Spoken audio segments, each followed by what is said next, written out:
Welcome to the latest episode of our podcast series for financial advisors. Today's episode is a rare glimpse into the culture, cachet, and success of First Republic with Bob Thornton, Executive Vice President and President of Private Wealth Management.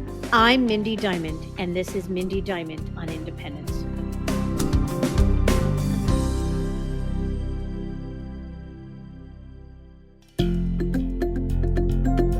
This podcast is available on our website, diamond-consultants.com, as well as Apple Podcasts and other major podcast platforms.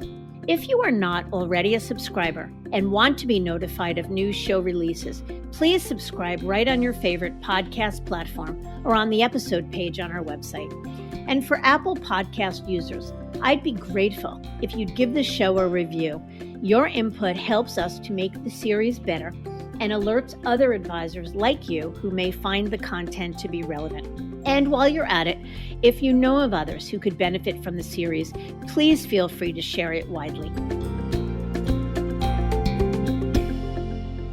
This is a story that truly exemplifies how much the wealth management landscape and advisor mindset has changed. It was some 15 plus years ago that I was introduced to First Republic Private Wealth Management. At the time, the story sounded interesting, but it never really got much traction amongst advisors we spoke with. Although it had a clean and solid reputation, it was considered just another bank brokerage option with a small wealth management unit that employed talented advisors. Speaking of talent, Bob Thornton joined the firm in 2004, bringing with him 20 years of experience in senior roles at Goldman Sachs, Credit Suisse, and Deutsche Bank. Fast forward to 2010, when the bank tasked Bob to transform First Republic into a major player. And they did so in a really big way. Bob has presided over extraordinary success. In the past decade alone, First Republic's private wealth management unit has grown from $14.5 billion under management to more than $190 billion today, making it one of the largest RIAs in the country with more than 200 advisors under its umbrella. In 2020 alone, First Republic recruited 8 mega teams representing a total of $19 billion in assets, with advisors who came from Merrill, JP Morgan, Morgan Stanley, Wells Fargo Private Bank, and Goldman Sachs. Incredible as it all sounds, what's really extraordinary is this. Top advisors are quite discerning and a tough lot. To get them to move at all is exceptional, but to get them to move to a bank, and one that is lesser known than the biggest brand names, makes the story even more remarkable. I feel very lucky to have Bob on the show today. The firm is known to maintain a low profile when it comes to being in the media, so I'm humbled he's accepted my invitation. So for me, it's a real win-win to be able to share this conversation with you, to hear the First Republic story in Bob's own words, and to get his perspective of what they're doing to make it such a standout amongst advisors and the wealth management community at large. So let's get to it.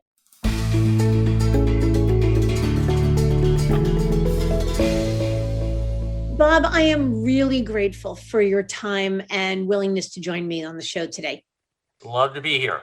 Bob, tell me a little bit about yourself, if you would, your path to First Republic Private Wealth Management. Mindy, before I joined First Republic, I was very lucky to have a rewarding investment banking career. But after that, I'd been a long-time client of First Republic. I got an opportunity to learn more about the firm and had an opportunity to help the firm, join the firm, and really help grow this business. First Republic itself was growing significantly, had a great client base, and I thought that we could really grow a wealth management business that mirrored the banking culture and high-touch service that would be attractive to clients and advisors. And here we are about 15 or 16 years later with a great business. Yeah, an amazing business for sure, and probably the hottest story on Wall Street. But tell us a little bit about First Republic as a bank and as a wealth management firm. You know, First Republic, I think, prides itself, number one, on being very client-centric, high-touch service and client experience. Many people may not know that more than 50% of the bank's growth year over year comes from existing clients doing more business with us. And the vast majority of our business is from existing clients and their friends and family that they refer to us. And that's really because not only are we a high-touch service organization, we have a very entrepreneurial and team culture. And that's attractive to all of our employees. And there's a great spirit at the bank. Our wealth management business stands out in giving the advisor the ability to be true wealth managers. We don't believe any other firm can offer the breadth of investment platform, trust, planning, insurance, and banking that we can offer. We have a very strong caliber of advisors. More than 50 made the recent Best Forbes and State list, which is about almost a quarter of all the advisors at the firm. So it's been very successful, both as a place to grow with clients and succeed as advisors. So I want to come back to sort of specifics about how you've grown the wealth management part of the firm. But I know that First Republic has had extraordinary success in the past decade, but probably even more specifically the past 5 years in terms of recruiting top advisor talent. And your ability to attract teams from many corporate cultures has really put you on the radar of top wirehouse talent.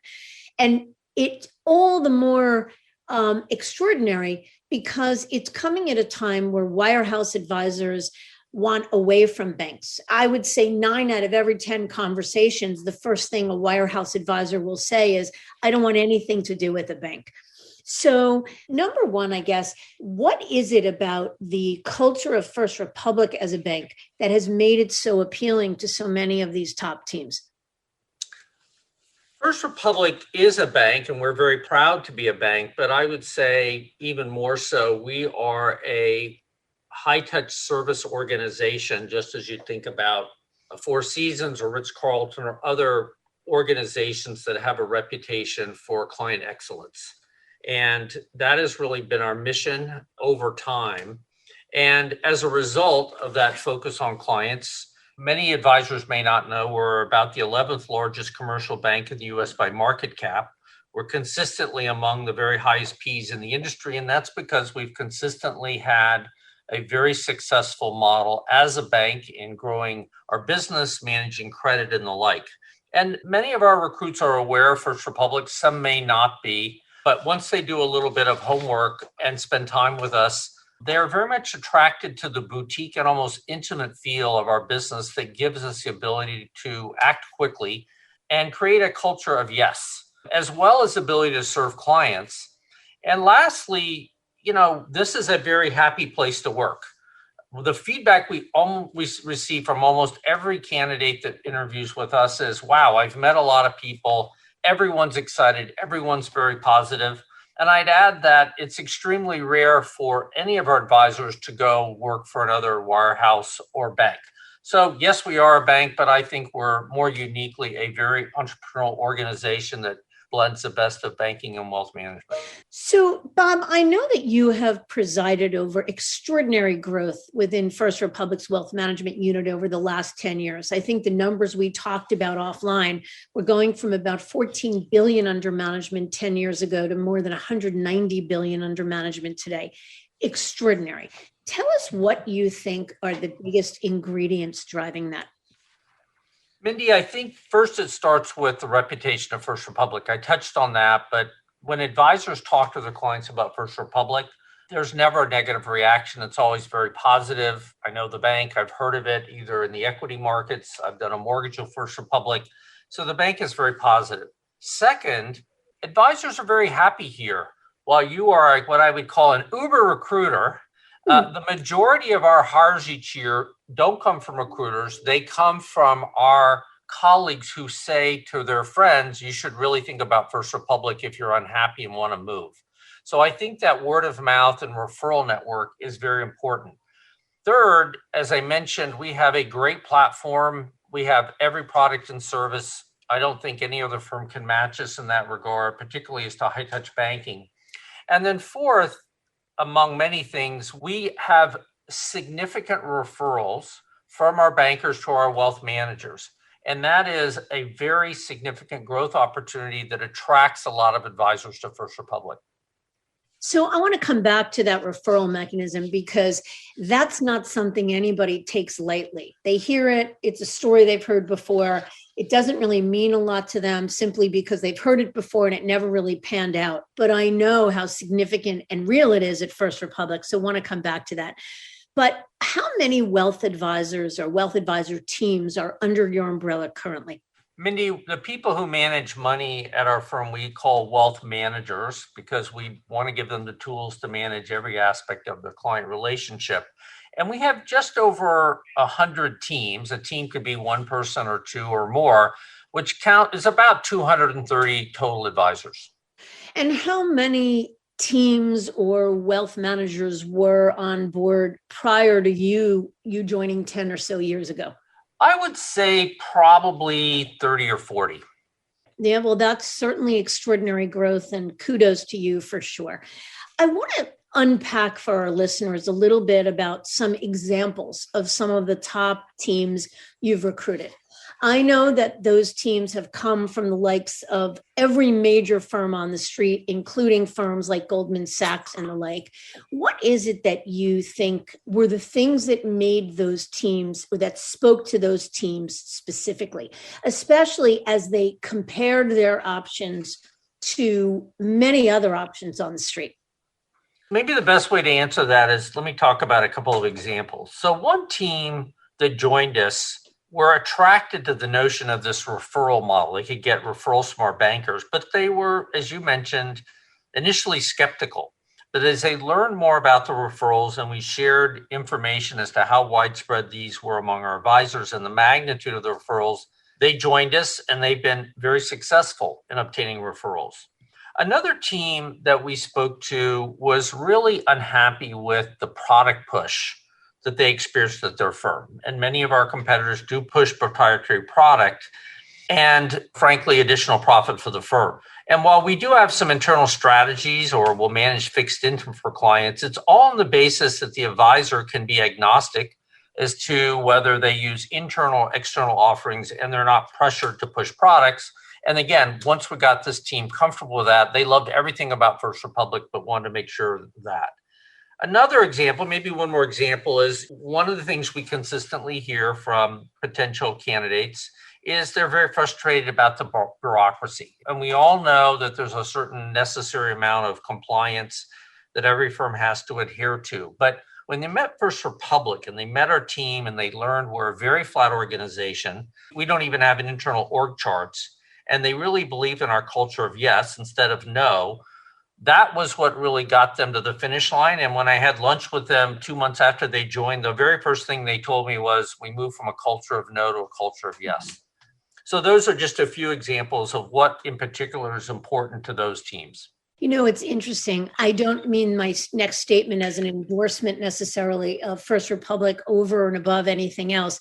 But I will say that having represented some of the teams that you have recently recruited, I've gotten similar feedback where these teams are talking about, one, extraordinary growth, and two, a culture that was previously unfamiliar to them, an entrepreneurial, refreshing culture. So that is absolutely true. I want to ask you a question, though. One of the things I think that is so interesting today as advisors look at the industry landscape and the waterfall of possibilities, they're generally looking at options that fall at opposite ends of the spectrum. So if you're talking about a team that's managing $1 billion or more, so a top team, they're looking at the likes of the other wirehouses, so Morgan, Merrill, UBS, Wells, et cetera. But they also seem to be looking at options at the complete other end of the spectrum, full-on independence. And you look at it and say, that seems crazy. They're completely opposite options. But the truth of the matter is they're both valid options for a top team. Yet First Republic often becomes the winner in those situations because those advisors that see independence as a bridge too far and that don't want to replicate where they are now, another wirehouse firm, see First Republic as sort of best of both worlds. So talk to us a little bit, if you would, from your perspective about that best of all worlds, how First Republic compares to independence and how it compares to a traditional big brokerage firm. Well, you put your finger on it in terms of the best of both worlds. Most teams, and look, teams that have built substantial businesses have been successful at their firms, and they know those organizations, and yet there are aspects of the firm, changes, bureaucracy, product push, that they just decide, I'm really not happy here. And moving to another wirehouse or big bank doesn't really represent a meaningful change. On the other hand, while teams enjoy autonomy and being entrepreneurial, going independent is very challenging in certain respects because you don't get the breadth of other wealth management services. You don't get the brand benefit. You don't get the banking, which again, I think is part of our secret sauce. And to be candid, clients are not always entirely comfortable with a team on their own from a, compliance, oversight, safety of assets. And so what we represent is an opportunity to get the best of both worlds. We have the platform, we have the size, the clout, financial stability, the ability to invest in the business, but yet our teams can continue to manage money largely as they are. It'd be impossible for us to have recruited from all the firms you mentioned if we didn't have a very flexible platform. They get good banking, they can do trust, they can do insurance, there are great planning resources. And so it's really the ability to be in an entrepreneurial, more independent mode, but part of a great brand and a great culture. And I can tell you that we have never lost a team who, once they've met with us, we've never lost a team to them going independent. Occasionally we'll lose to our wirehouse competitors, but not to the independent route.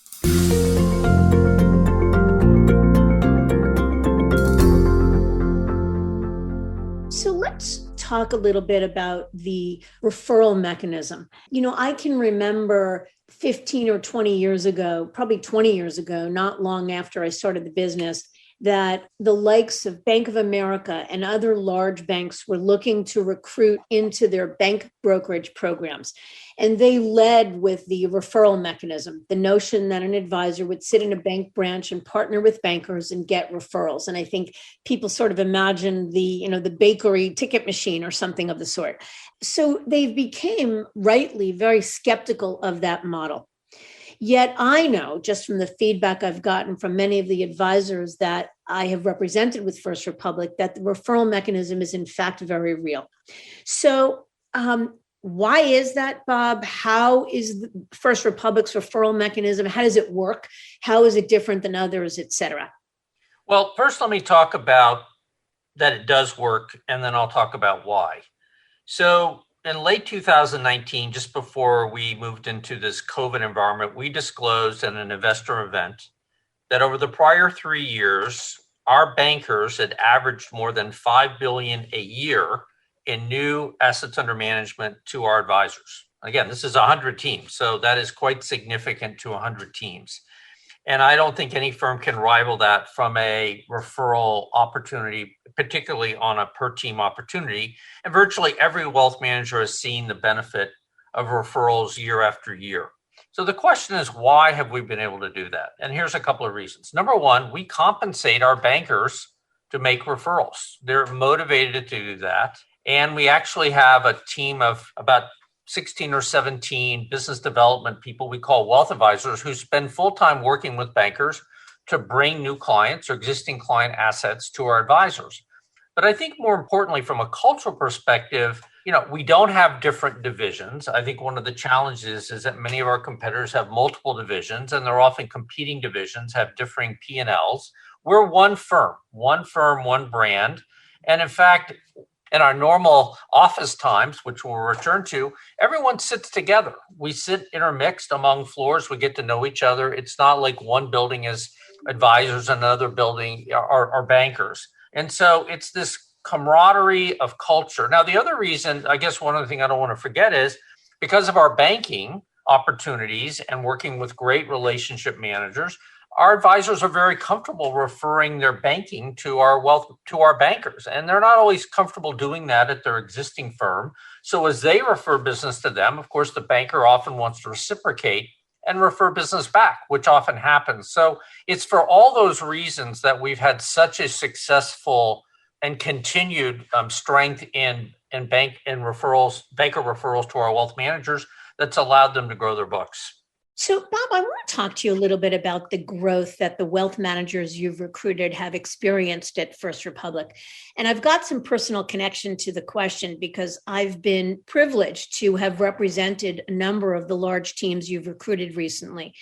Three of them in particular have reached out to me in the last number of months to share their successes and how happy they are with having made the move. One was a team that moved 4 years ago that talks about having doubled their business according to every metric and really talking about the referrals from First Republic as driving a lot of that. Two is a team that moved just about a year ago, just before the pandemic. He has grown extraordinarily, exponentially, had to add an additional team member to keep up with the referrals from the bank. And the third is a team that moved just probably about 2 years ago now, maybe a little more, that moved at $2.5 billion and is now at $4 billion. And I'm wondering, are those anomalies or is that just how it goes? That's great feedback to hear. I don't view them as anomalies. It's actually a common experience at First Republic. And while we've had good markets over the last few years, our growth has been very strong among our advisors, even excluding market appreciation. Let me give you a couple of other examples of teams that you were not involved in hiring. One team joined us about 5 years ago, about $3 million in revenue. They have more than quadrupled their revenue in their business. And that's come from both their own growth at the firm, but also referrals. So they really leveraged the opportunity at First Republic. Another billion-dollar team has also doubled.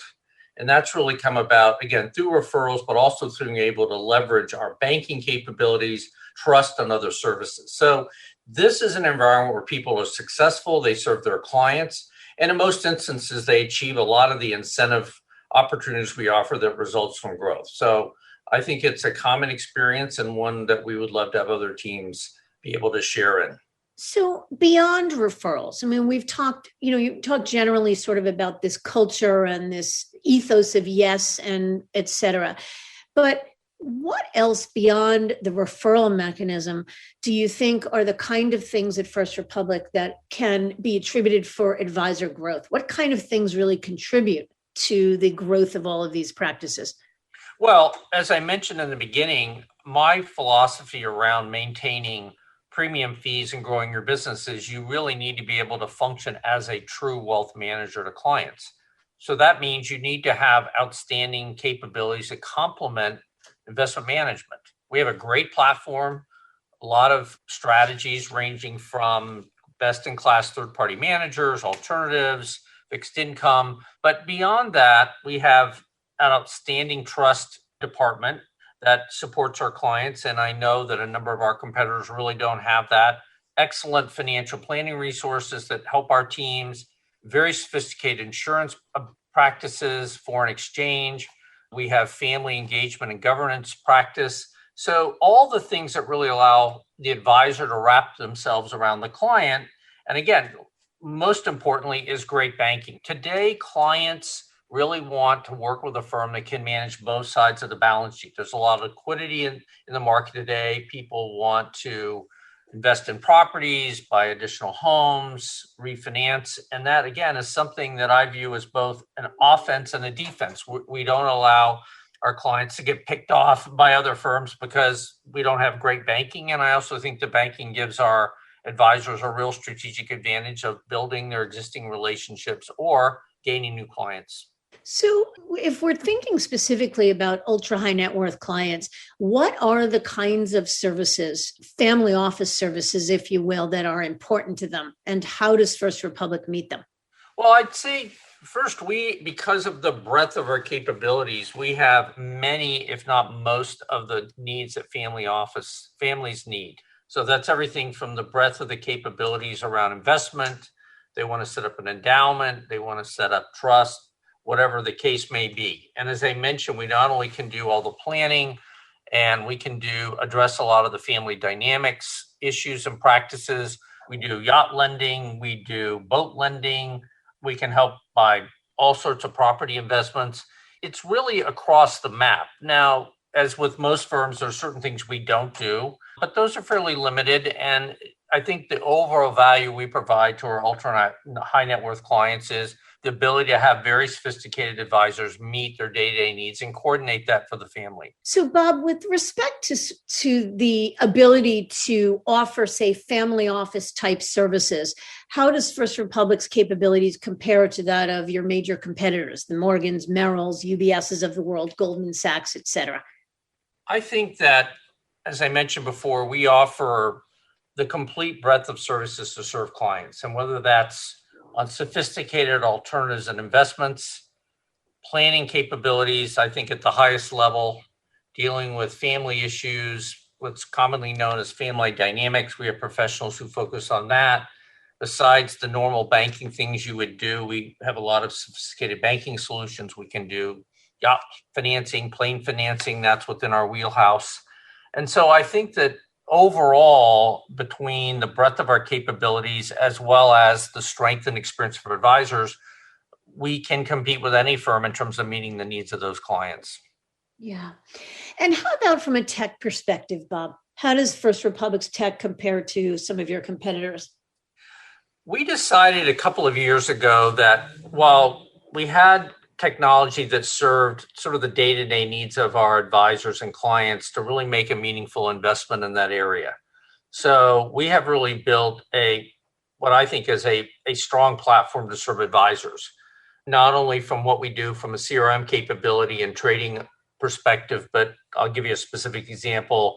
On the performance reporting side, we work with a vendor called Addepar, which I think for those advisors who are familiar with that, know it's sort of the holy grail of reporting, given its sophistication and flexibility. We have invested significantly in our digital platform and mobile platform. It's table stakes today for the business. And while there are still additional things we'd like to enhance, as we've invested in those areas, that's not been an obstacle for teams deciding that this wouldn't be a great place to work from a technology perspective.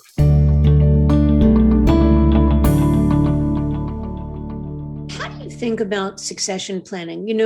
I think that one of the biggest drivers, from my perspective, of advisor movement these days is how the big firms are working very hard to tie advisors up via their retire in place programs, succession programs.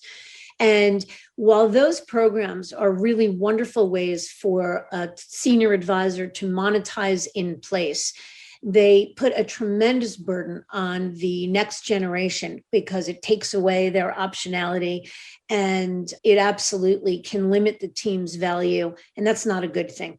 And so from my perspective, one of the things that is really driving a lot of, I don't want to say movement necessarily, but certainly curiosity about the industry landscape that's bringing a lot of folks to the table, especially multi-generational teams, is the notion of succession planning. So senior advisor says, I am X number of years away from retirement, and do I sign on to my firm's retire in place program, or is there something better? Is this the legacy I want to leave? And or the next gen advisor saying, my senior advisor is thinking about signing on to their firm's retiring advisor program, and I'm not sure that's best for me and the rest of our team. What else is out there? So do you see that as well as that being a driver of bringing people to the table, people looking at First Republic? And how does First Republic think about succession planning? Well, I'm going to start off on a humorous note. No one wants to retire from our firm. We have many advisors who have been doing this for a long time and love it and continue to do it. But on a more serious note, I look at it maybe a little bit more broadly, Mindy. Number one of the things we want to do is provide as flexible and an entrepreneurial environment for advisors. So, for example, we have an associate wealth management development program where teams can put their colleagues into a program who can eventually succeed them in the business and help groom them for that. We do a lot of training, kind of best practices training for teams, how to manage your team. Some teams are large enough, they need sort of a chief operating officer. What steps can you take in that direction? I was working with one of our largest advisors and really kind of planning a long-term growth and succession plan. But when it comes to people who either want to retire or leave the business, we provide quite a bit of flexibility as to how that's done. But being more specific, we don't set up a structure where they're tied up for a long time. We would like to have some reasonable notice. We make it attractive for them in terms of transitioning out of the business. But I think our approach is different than what we've heard from other firms in that regard. And we work with teams to kind of get to the right place for the team. Again, I go back to the fact that it's only 100 teams. And therefore, when we do have retirements, it's going to be few, and we can afford to work those through in the right way. We don't have to be as rigid as big firms might be in this area. Yeah. And one of the things I think that a lot of especially multi-generational and highly productive teams are concerned about are creating or building enterprise value, building a business that has real value at the end of the day that they are able to monetize. And one of the draws toward independence is the ability to sell one's business on the open market and create competition for that business. Obviously, if you are an employee of any firm, First Republic included, you don't necessarily have that same opportunity. What's your thinking, especially wearing your old investment banker hat? What would you say to that advisor that says, I'm comparing joining First Republic with building my own firm and creating real equity value? I think it really comes down to the growth opportunity. If you're an advisor and you really want to create your own firm, I often find that while driving equity value is important, but I frankly find the most important thing they value is just independence. They want complete independence. They want to name the company what they want to name them. They want to do exactly what they want. And I tell teams if that's the most important thing to you, then going independent might be what makes sense. But overall, the pitch we make to advisors is we pay people extremely well. We're very competitive in deals. And if you look over 10 years or 15 years, look, we hire people for the long term, not to come here for 10 years and then sell themselves to someone else. That's not been our experience. But second, if someone's growing their business and they can grow their business 30 or 40% higher at First Republic, then we basically say to the team, isn't that a little more attractive in terms of the value of your team and success and hiring people? So that is really what wins the day versus the independence argument and the equity value case. Yeah, and I think it all comes down to what is most important to the advisor. If what's most important is building their own brand and long-term equity value, then no matter how much you can connect the dots on growth opportunity, they may still prefer to be independent. But that, to me, is what's so exciting about the industry landscape, is that there are so many different, very valid options for a top team. I agree. And again, we're not the right fit for everybody, but I think for teams, I mean, you're familiar. We've hired many of the most talented teams across the industry, and they do their homework. And I think when they look at where will I be happy, where can I grow, how can I best serve my client, we often emerge as the organization with whom they want to associate. Yeah, I don't disagree. Do you expect that you will be able, and is the plan, to continue the success and momentum you've enjoyed to date? I do. Again, we generally hire about 8 to 10 teams a year. That's not a set number. It just turns out to be that when we meet teams, they get to learn about us, we about them, we're the right fit. But they're very successful teams. And when I look at our overall growth in our business, from bank referrals to us, our advisors' own ability to grow and hiring teams, I think we'll continue to be a very successful firm and an attractive place to land.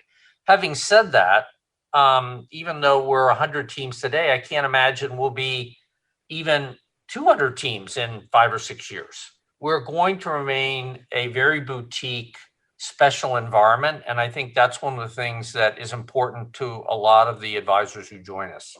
And is the goal to continue to recruit? Do you see a time where First Republic will be less bullish on recruiting as much as it is now?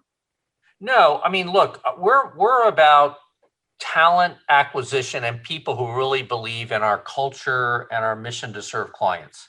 I've been running our wealth management business for many years, and there is not a time we have not been in the market actively looking to hire great people. Through all the downturns, the '08 downturn, the downturn here in last year. I mean, when everyone went to working at home in March, we continued with our recruiting efforts, and we were lucky enough to have some very large team join us. And They did it at home. They'd never been in their office. And I think the fact that they were able to transition their book so successfully spoke to not only our ability to serve them, but the relationships they have with their clients. And so we'll continue to look to add great people. And the other reason is adding that talent to our firm, particularly from different organizations. They bring new abilities, new ideas, new skills that we can add and make our business better. There's not a sort of a singleness of thought. We want sort of the best thinking across the street. And that's been a very significant benefit to us as we've grown our business. Yeah, and we've talked a lot about the growth of the wealth management unit, but what is Jim Herbert, the CEO's view of wealth management? I imagine he's thrilled with your performance and the growth, but what is the bank's relationship to wealth management? Well, first, it's not my performance. I have a terrific team who's really helped to achieve where we are. But look, Jim's view, Jim started the bank more than 35 years ago with a very simple concept. Focus on one client at a time, serve them well, and continue to meet their needs. And when Jim started the wealth management business many years ago, he did it because he felt it was a way to serve our clients' needs. And as the bank grew and became larger, he realized that we needed to invest in this business because not only would we serve clients, it's an attractive part of growth for the firm, and it also creates a stickier relationship with the client. And so that's why we've had this support from the bank in terms of not only recruiting, but investing in product development and the like. But the most important thing I'd leave with you is while we are a distinct business, we look at First Republic as one firm and one organization, not siloed, as colleagues.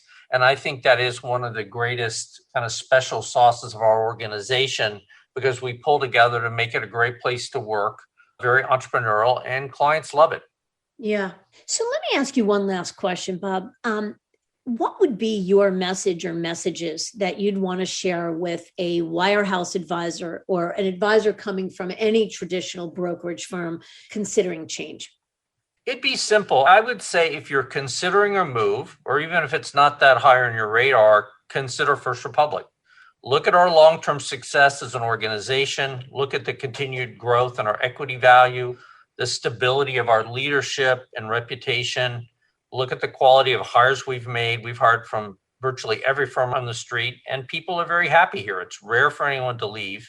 And I guess the final thing, Mindy, is I'd say is, while we love a lot of the very large teams we've hired, we're not just interested in mega teams. We're looking for great people who understand and are attracted to our value proposition of a great culture, being able to serve the clients and growth.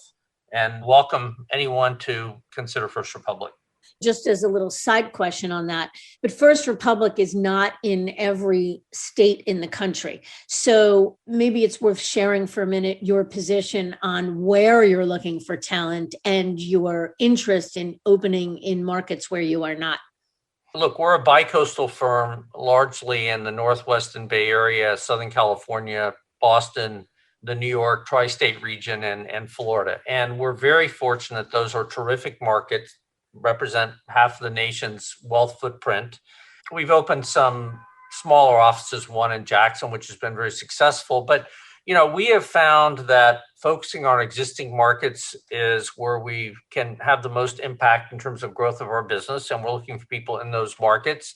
We're not working in other markets, but fortunately, there are enough advisors in our existing footprint that have allowed us to continue to grow and make the business prosper.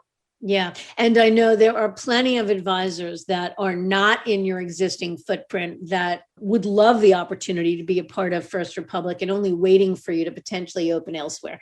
So, Bob, I can't thank you enough for your time, for your insights, for your thought. And I have been incredibly impressed with what First Republic has done. It's an incredible addition to a robust industry landscape, and we're excited to see what you continue to build.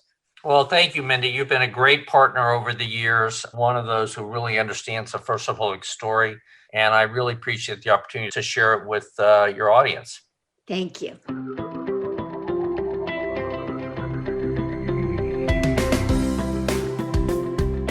This episode offered a rare opportunity to sit down with one of First Republic's top leaders and get to the heart of what's driving its success. Their motto has always been to say little and do a lot. and they've certainly done a lot in the past decade, as Bob shared. I thank you for listening, and I encourage you to visit our website, diamond-consultants.com, and click on the Tools and Resources link for valuable content. You'll also find a link to subscribe for regular updates to the series. And if you're not a recipient of our weekly email, Perspectives for Advisors, click on the blog link to browse recent articles. These written pieces are an ideal way to stay informed about what's going on in the wealth management space without expending the energy that full-on exploration requires. Feel free to email or call me if you have specific questions. I can be reached by cell at 973-476-8578 or by email at mdiamond@diamond-consultants.com. Please note that all requests are handled with complete discretion and confidentiality. And again, if you enjoyed this episode, feel free to share it with a colleague who might benefit from its content. And if you're listening on the Apple Podcast app, I'd be grateful if you'd give it a star rating and a review. That will let other advisors know it's a show worth their time to listen to. This is Mindy Diamond on Independence.